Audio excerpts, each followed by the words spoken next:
arep nepati janji tak jaluk koe ra ngapusi lu aku wingi amung golek rejeki tak buktekke koe ojo beda ati wis seprene suwene aku lunga ninggal koe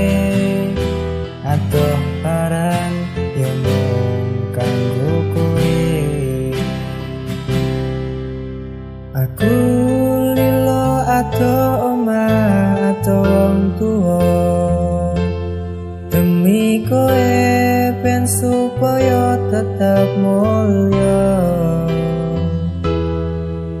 tresnaku ra bakal ilang senajan adoh parangku setiaku karo koe tekan matiku aku lunga ora ngilang nanging mergo kahanan aku ra ngapusi bakal tak perjuangkan mikir masa depan karo golek modal tinggu sesuk rapi duduk di pelaminan muga Gusti ngijabahi aku kowe dadi siji bakal urip bebrayan ojo wedi kelangan aku ning sanding kancane